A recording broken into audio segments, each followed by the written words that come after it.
I recently watched a video where a creator talked about 7 things that they think are the most important things culturally for anybody to know. So here are my 7 things.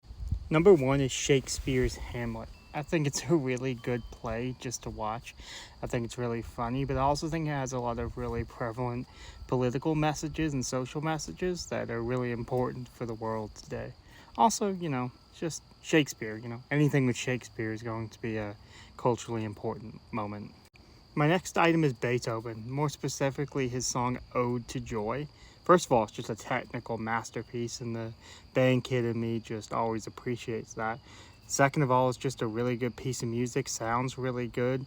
Third of all, it comprises a large amount of instruments and a large amount of conducting styles, which I think is really important to give you a good basis of classical music.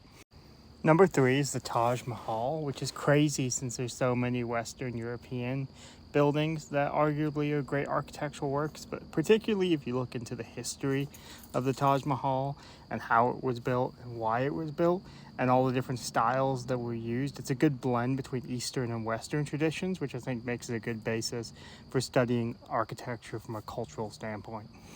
The next one is sushi, and I know a lot of people think sushi is a very culturally centered thing to Japan and more broadly East Asia, but I think more broadly than that, sushi is a good template for a lot of other styles. You see a lot of other cultures can imprint themselves onto sushi.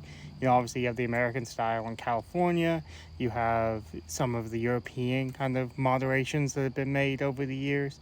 I just think sushi is a really good contemplative dish because it requires a certain palate that has to be developed over time. The next one is a difference between red and white wines. Like, obviously there's a color difference, but when and how to use wines are so important to one's cultural understanding, and it branches out to other things. You're talking about cheeses, you're talking about food pairings. I think there's a lot of knowledge to be gained just from a baseline understanding of how wines are to be used within the context of a meal. The last thing I think people should study is Wikipedia. Now, obviously, the history of Wikipedia is really fascinating if you really look into it. But I think people need to understand why Wikipedia exists in the first place and what it does for society as a whole. And I think if you start following that rabbit hole back and forth, I think you'll find a lot of value in studying Wikipedia. So that's just my list of 7 things. If you think anything that I may have forgotten or anything you would add to this, comment and let me know.